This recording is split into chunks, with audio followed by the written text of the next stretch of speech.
आशा करता हूँ आप सब बहुत अच्छे होंगे। मेरा नाम है सिद्धांत अग्निहोत्री। स्टडी क्लोज पे आपका बहुत बहुत स्वागत है। सबसे पहले तो दोस्तों, मैंने क्राइम अफेयर्स पे परसों ही लेक्चर लिया था। वहाँ पे मैंने थोड़ा इस हैवान के लिए कुछ गलत लैंग्वेज यूज़ कर दी थी, तो माफ़ी चाहता हूँ। अब इस केस से जो भी अपडेट होगी मैं वहीं पे ही कवर करूँगा, तो आप उस चैनल को ज़रूर सब्सक्राइब कर लें। डिस्क्रिप्शन कमेंट बॉक्स में लिंक दिया है। आज अपनी भाषा को मर्यादित लगते हुए, रखनी तो नहीं चाहिए वैसे, आपको बता दूँ कि ये तो कोई मतलब मैंने बताया ना कि ये क्या ही बोलूँ कि इसको जितनी गाली दी जाए कम है। राक्षस प्रवृत्ति क्या राक्षस, मॉडर्न डे में अगर आपको राक्षस देखने हैं तो यही है, ठीक है। और इसका नाम है संजय रॉय। बहुत सारे सवाल भी उठे हैं, तो हम शुरुआत से शुरू करते हैं, ठीक है ना। ये केस कहाँ क्या क्या इसमें डिटेल सामने आई है, मैं शुरुआत से आपको कहानी बताता हूँ। मैं फिर से बता रहा हूँ कि इसके बाद जो भी डिटेल्स होंगी वो हम क्राइम अफेयर्स पे डिस्कस करेंगे। तो सबसे बड़ी बात यह है कि कोलकाता रेप केस ये एक ऐसा भयावह ये घटना है। जब मैंने पहली बार पढ़ी तो मैं बता रहा ना कि इंसान अपना मानसिक संतुलन खो दे, समझ रहे हो। गुस्सा भी आया, रोना भी आया, मिक्स्ड ऑफ इमोशंस। और सबसे दुख की बात यह है कि भारत में वैसे ही डॉक्टर्स की बहुत कमी है।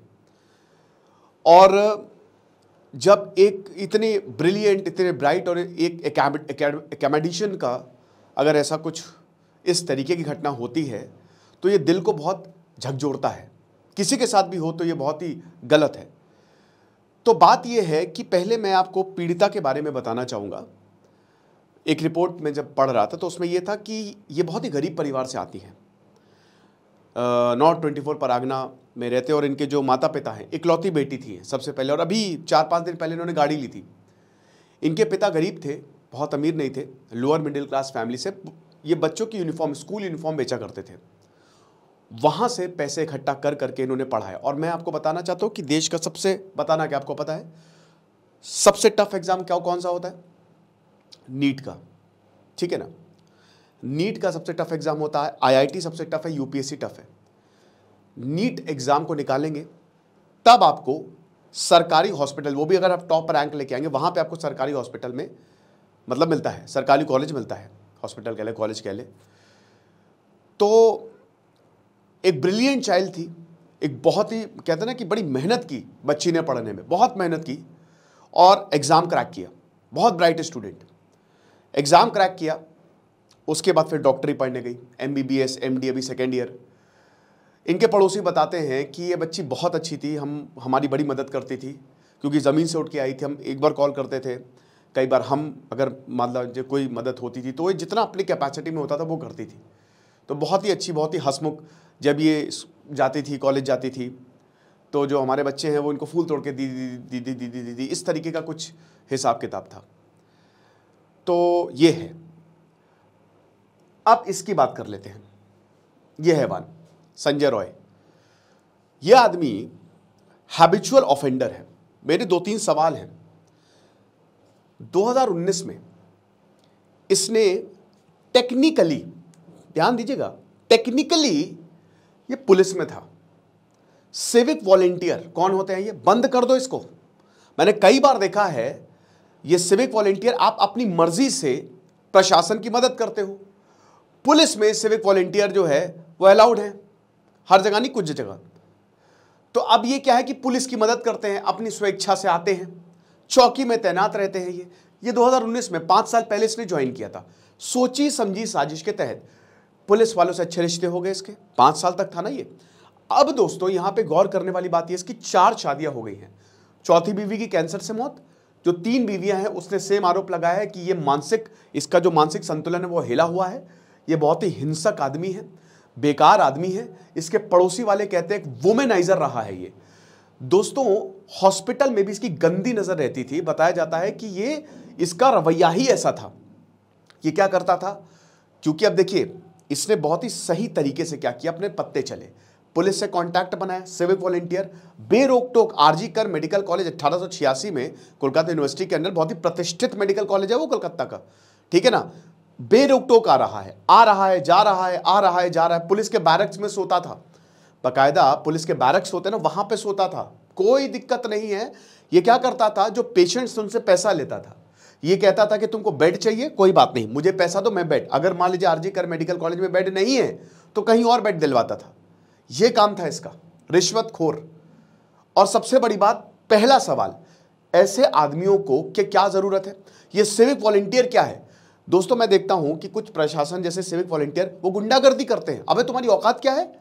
ठीक है ना, गुंडागर्दी करते हैं। अगर पुलिस को, भाई आप रिक्रूटमेंट निकालो ना, ऐसे लोगों को ना हिस्ट्री आपने चेक की, ना इसका आचरण चेक कर रहे हो, इसके खिलाफ कंप्लेंट्स थी। और दोस्तों एक अभी दूसरा केस सेम कॉलेज से सामने आया है कि एक ऐसी वॉलंटियर ने एक डॉक्टर को बोला कि अगर तुमने अब ज्यादा बोला ना तो तुम्हारा यही कोलकाता जो रेप पीड़ित है वैसे ही हश्र होगा। उसको गिरफ्तार किया गया है। तो ऐसे वॉलंटियर्स को हटाएं, जो अच्छा काम करे ठीक है, लेकिन जो नहीं, हिस्ट्री देखिए भाई। अब ऐसे कैसे किसी को रख सकते हो गया ना हादसा। हम एक ऐसा देश क्या है, we are that country who waits for a disaster. Kanchenjunga train accident हुआ, उसकी रिपोर्ट पढ़िए आप, उसमें तो डिजास्टर वेटिंग टू हैपन। हमारे जब हो जाता है तभी आवाजें उठती हैं। अरे पहले अगर इसको कंट्रोल कर लिया होता, इसको जेल भेज दिया होता, इसको लात मार के निकाल दिया होता तो ये प्रॉब्लम ही नहीं होती। समझ रहे? तो यही हिसाब किताब है।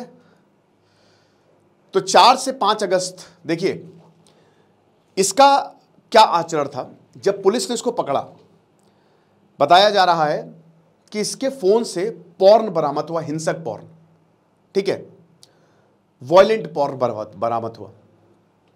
अच्छा एक और चीज पॉर्न से याद है, बहुत बच्चे बोल रहे थे कि सर पॉर्न एडिक्शन, भाई देखिए जिन्होंने ऐप डाउनलोड किया है, आप माई कोर्सेज पे जाइए, वहां पे जो पॉर्न एडिक्शन को खत्म करने का कोर्स आपको मिल जाएगा, ठीक है ना। तो बहुत बच्चों की वो कंप्लेन आ रही थी कि सर हमको कोर्स नहीं दिख रहा है। ऐप पे माई कोर्सेज सेक्शन पे जाइए, वेबसाइट पे, तो वहां पे भी आपका माई कोर्स का सेक्शन आ जाएगा, ठीक है। तो सबसे बड़ी बात यह है, तो अब क्या हुआ कि ये पूरा भरा हुआ, मतलब इसकी प्रवृत्ति ही ऐसी थी।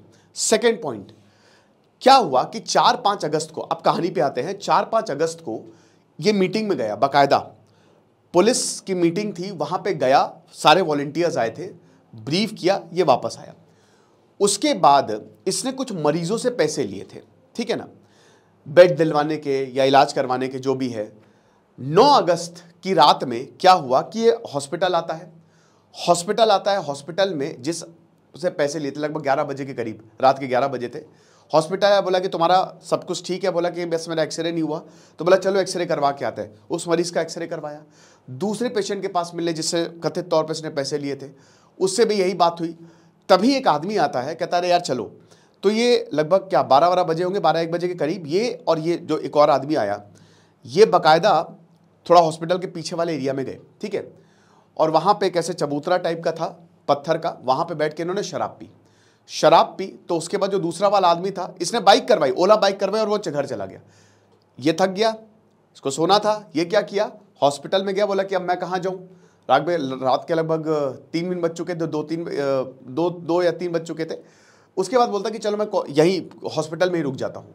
तो ये ऊपर गया, अब ये तीसरे फ्लोर पे गया। अब देखिए, अब हम यहाँ पे पीड़िता की बात करते हैं। जो पीड़िता है तीसरे फ्लोर पे, वो भी सो रही थी। अब देखिए पीड़िता डॉक्टर है, अब नाइट ड्यूटी लगती है, आपको पेशेंट्स को देखना है, तो नाइट ड्यूटी काफ़ी समय से लगी हुई थी। 4 और डॉक्टर्स थे, रात में लंच किया चारों डॉक्टर्स ने मिलकर, और उस दिन नीरज चोपड़ा का ओलंपिक्स में गेम भी था। तो अब इसने क्या किया कि इसने कहा कि चलो मैं थक गई हूँ, मैं जाके सो लेती हूँ, और बाकी डॉक्टर्स ओलंपिक्स देखने लगे।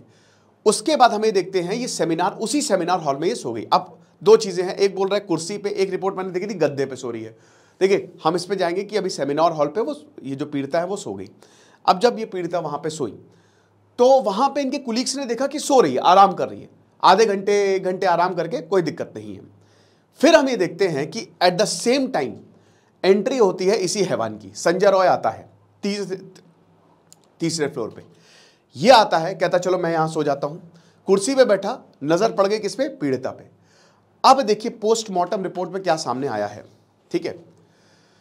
यहां पे पोस्टमार्टम रिपोर्ट में क्या हुआ, जब संजय रॉय ने पीड़िता को देखा, इसकी नीयत हो गई खराब, ठीक है। अब ये उसके ऊपर झपटा। इससे पहले पीड़िता समझ पाती, इसने जो सर है ना, सर वो दीवार में दे मारा और रगड़ दिया। नाक और मुंह को इतनी जोर से भींचा, इतनी जोर से भींचा कि जो चश्मा नहीं, चश्मा टूट के आंखों के अंदर घुस गया। इसके जो ग्लास है ना, वो आंखों के अंदर चले गए। रिपोर्ट में आंख नाक से खून है, ये पूरी हड्डियां यहां पे टूटी हुई है। और उसके बाद अच्छा देखिए, जो पीड़िता उनकी कद काठी ठीक ठाक है, संघर्ष किया, तगड़ा संघर्ष किया, लेकिन यहां पे एक तो पीड़िता को देखिए, अभी हालांकि ये डिसाइड होना है, बट मुझे ऐसा लग रहा है कि क्योंकि ये नींद में हुआ, पीड़िता सो रही थी और उसको समझ में नहीं आया, जब तक वो संभाल पाती तब तक बहुत ऑलरेडी वो घाव दे चुका था, ठीक है ना। तो ये हुआ, हड्डियां टूटी हैं। बता रहे हैं कि जो पैर है ना, पैर वो 90 डिग्री पे हो गए, पेल्विक मसल पूरी टूट गई, समझ रहे हो, 90 डिग्री, मतलब एक पैर ऐसे एक पैर ऐसे हो गया, आप समझ रहे हो, इतनी फोर्सफुली यहां पे। उसके बाद ये हड्डी टूटी, यहां की हड्डी टूटी, नाखून उखड़े हुए, प्राइवेट पार्ट से खून निकल रहा है। मतलब आप ये समझिए कि फिर जब ये बेहोश हुई, अब देखिए यहां पे भी दो थ्योरीज हैं। अभी ये साफ नहीं है कि जो दुष्कर्म हुआ, जो रेप हुआ, क्या वो जिंदा रहते हुए हुआ, मतलब जिंदा इन द सेंस कि वो होश में थी, या फिर वो बेहोश हो गई थी, ठीक है ना, ये दो है। लेकिन जो भी है, हुआ रेप। और मतलब बता तो रहा हूं कि पूरे शरीर के साथ खेला गया, पूरे शरीर को शित विक्षिप्त। उसके बाद क्या हुआ, ये पोस्टमार्टम रिपोर्ट में ये वही 3 से 5 बजे के बीच में हुआ, तो 4:30-5 बजे के बीच ये निकल गया वहां से। आधे घंटे के अंदर अंदर 40 मिनट, एक तरीके से वो भयावह 40 मिनट ये निकल गया। उसके बाद ये अपने घर गया। इसने क्या किया, इसने अपने पूरे कपड़े धोए, समझ रहे हो, और बेफिक्र गया अपने घर में, सो गया जाके, बगल में ही इसका था, आराम से सो गया, बैरक में या पता नहीं कहां पे आराम से जाके सो गया। फिर जब सुबह हुई, अब जब सुबह हुई तो फिर पूरी हर तरफ अफरा तफरी कि ये क्या बदतमीजी है, ये क्या हो गया। आप समझिए, जो पीड़िता है उसकी लाश पड़ी हुई है, उसके ऊपर कपड़ा ढका हुआ है। अब यहां पे इनके पेरेंट्स को बुलाया गया। अब देखिए, कल मैं इंटरव्यू सुन रहा था इनके पेरेंट्स का, और जो पड़ोसी है वो बता रहे थे कि हमको फोन आया हॉस्पिटल से कि सुसाइड हुआ है, ठीक है, सुसाइड कर लिया आपकी बेटी ने। तो हम भाग के गए, हमको 3 घंटे तक वेट करवाया गया, हमको चेहरा तक देखने नहीं दिया गया 3 घंटे तक, और बोला कि नहीं नहीं ऐसा ही है। तो यहां पे जो प्रिंसिपल है संदीप घोष, उन पे बहुत सवाल उठ रहे हैं, उन पे भी अभी हम आएंगे, ठीक है ना। अब उसके बाद जो भाई माता पिता है वो तो सकते में, कोई भी सकते में आ जाएगा। जब हम इतना ज्यादा, वही कहना ना कि mentally it is very difficult, तो आप समझ ही सकते हैं कि माता पिता के ऊपर क्या उनके ऊपर बीत रही होगी। तो यही हिसाब किताब है। अब क्या हुआ कि ये किसने किया, ठीक है, ढूंढैया चालू हुई, पुलिस ने सीसीटीवी फुटेज कमा ले। सीसीटीवी फुटेज में एक आदमी आता हुआ दिख रहा है, सिविक वॉलंटियर था, पता चल गया संजय रॉय है, आता हुआ और जाता हुआ दिख रहा है। संजय रॉय को उठाया, चलो उठाया, वहां पे एक ब्लूटूथ डिवाइस जो है वो पड़ा हुआ था, ठीक है ना। ब्लूटूथ डिवाइस सबके साथ कनेक्ट करके देखा, नहीं हुआ। वही कहते हैं ना कि अब अपराधी कितना भी शातिर हो, कुछ ना कुछ सबूत जरूर छोड़ जाता है, ठीक है ना। और ये शराब के नशे में था। तो अब इसने देखा, देखिए, क्योंकि पुलिस ने जब देखा तो इसने पूरे कपड़े धोए, मतलब पूरे खून जहां जहां लगा हुआ था सब धोया, लेकिन जो जूते हैं ना, जूते की सोल पे इसका खून लगा हुआ था। पुलिस समझ गई, इसको लेके आया, ब्लूटूथ डिवाइस जो वहां पे पड़ा था कनेक्ट किया, इसके फोन से कनेक्ट हो गया। पुलिस ने 50% केस सॉल्व कर लिया, पर तुरंत पकड़ा, पुलिस ले गई। पुलिस ने सख्ती से पूछताछ की, इसने जुर्म कबूल किया। बताया जा रहा है कि रिमांड में इसने बोला कि ये गिड़गिड़ाया कि मुझे फांसी दे दो, मुझे फांसी दे दो। मेरे हिसाब से तो इसको फांसी भी नहीं देनी चाहिए, जैसा पीड़िता के साथ हुआ ना वैसे ही करो, एक ऐसा कानून बना दे, है ना। ठीक है, तालिबानी कानून भले ही हो कि जैसा बेटा तुमने विक्टिम के साथ हुआ ना, तुम्हारे साथ डेली वैसे ही करेंगे, तुम्हारे एक एक शरीर के हिस्से के साथ खेलेंगे, तब तुमको पता चलेगा दर्द क्या होता है। फांसी गोली से तो मौत तुरंत हो जाती है ना।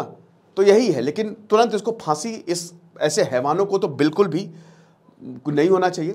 ममता बनर्जी ने बताया कि हम फास्ट ट्रैक कोर्ट में ले जाएंगे, उसको तुरंत फांसी दिलवाएंगे, और हम यही उम्मीद कर रहे हैं कि तुरंत इसको फांसी दे, समझ रहे हैं। दूसरी चीज क्या है, यहां पे एक और थ्योरी बोली जा रही है कि ये काम सिर्फ संजय रॉय का नहीं है, संदीप घोष के ऊपर सवाल उठ रहे हैं। हुआ क्या कि संदीप घोष ने इस्तीफा दे दिया, उसके बाद तुरंत उनको दूसरे कॉलेज का प्रिंसिपल बना दिया। ये क्या बात है। यहां पे स्टूडेंट्स बोल रहे हैं कि संदीप घोष को कुछ लेना देना ही नहीं है मौत से। उसके बाद बता रहे कि यार दो नहीं, मतलब ये गैंग रेप है, परिवार ये भी बोल रहे हैं गैंग रेप है, ये एक नहीं लोग शामिल है, ये और भी लोग शामिल हैं इसमें। अब देखिए, वो डीएनए सैंपल्स में पता चलेगा, डीएनए सैंपल लिए गए हैं, रिपोर्ट आने दीजिए, उसके बाद ही पता चलेगा कि कितने लोग हैं, ठीक है ना। एक हैं, दो हैं, we don't know for sure, लेकिन एक बार वो जब आ जाएगी रिपोर्ट तब होगा। फिर उसके बाद मामला गया हाई कोर्ट में। जम के लताड़ा। जो विवेक रंजन भट्टाचार्य थे पीड़िता के पक्ष से वकील, तो उन्होंने कहा कि पुलिस ने लापरवाही की है और यहाँ पे पुलिस ने 3 घंटे जो है वो वेट करवा के रखा और ये भी नहीं बताया डेथ कैसे हुई है। तो पुलिस को यहाँ पे कोर्ट ने लताड़ा बोला कि अगर ऐसा है तो भारी चूक हुई है। अब केस सीबीआई को सौंप दिया गया है। संदीप घोष के किरदार के ऊपर सवाल उठा है कि कैसे वो यहाँ के प्रिंसिपल हटते हैं, तुरंत दूसरे का प्रिंसिपल जो है, दूसरे कॉलेज का प्रिंसिपल बना दिया जाता है। ये तो समझ से बाहर है। केस अब पुलिस से हटकर सीबीआई को सौंपा गया है। सीबीआई जो है वो तुरंत केस को देखेगी, मतलब सीबीआई अब इस केस की जांच करेगी। लेकिन दोस्तों ये बहुत ही एक कहते हैं ना कि ये बहुत ही ज़्यादा दुखद है कि ये हो गया। मैंने बताया ना कि यहाँ पे अगर आप देखो तो ये जो आदमी है संजय रॉय, ठीक है ना, ये जो आदमी है ये मतलब आप समझ रहे हो कि इसमें सबसे बड़ी गलती पता है किसकी है? प्रशासन की है और वहाँ के लोगों की भी है। भाई जब आपको तुरंत कंप्लेन करो, प्रशासन को ऐसे लोगों को रखना नहीं चाहिए। कैसे सिविक वॉलंटियर जो है, सिविक वॉलंटियर के नाम पे बेवकूफ़ बनाया जा रहा है, ये समझना पड़ेगा। ऐसी घटनाएं आगे भी हो सकती हैं। लोग डराते हैं, धमकाते हैं, पैसे ऐंठते हैं, ये समझ में नहीं आता पुलिस को। लेकिन ये समझिए, ये आपका नाम बदनाम होता है। आप सिविक वॉलंटियर्स को देखिए, उनकी हिस्ट्री खंगालें, क्या उनकी ज़रूरत भी है? अरे वारंट्स निकाल दो यार, अगर इतना ही है तो रिक्रूटमेंट निकाल दो, अंडर स्टाफिंग है तो वो करना नहीं है, लेकिन सिविक वॉलंटियर रखना है। और ये सिविक वॉलंटियर मैंने खुद देखा है दोस्तों, जहां पे भी सिविक वॉलंटियर्स होते हैं धौंस दिखाते ही है। आप समझ रहे हो, अपनी आंखों से मैंने देखा है। ठीक है आप रखिए सिविक वॉलंटियर्स, लेकिन देख ले, हिस्ट्री चेक करें, एक भी कंप्लेन आएगी तो ना सिर्फ तुमको निकालेंगे वहां से, बल्कि तुम्हारे ऊपर, तुमको गिरफ्तार करके तुम्हारे ऊपर मुकदमा भी चलेंगे। थोड़ा सख्त तो होना पड़ेगा, वरना हो सकता है आगे और भी ऐसे केसेस देखने को मिले। तो पूरे देश में गुस्सा है और हम यही चाहेंगे कि जल्द से जल्द परिवार को इंसाफ मिले और इस इंसान को तुरंत फांसी दे। फास्ट ट्रैक में जो भी इसमें शामिल है, ये संजय रॉय ने तो अपना जुर्म कबूल लिया, लेकिन इसके अलावा भी अगर कोई भी शामिल है तो उसको बख्शा ना जाए। एक मिसाल के तौर पे मैं हमेशा यही बोलता हूं कि ये केस जो है बहुत दुखद घटना, लेकिन एक इसको मिसाल बनाए कि अगली बार इंसान सोचे भी ना तो उसकी रूह कांप जाए। ये हिसाब किताब है। आपको क्या लगता है मुझे कमेंट बॉक्स में जरूर बताइएगा। Thank you so much.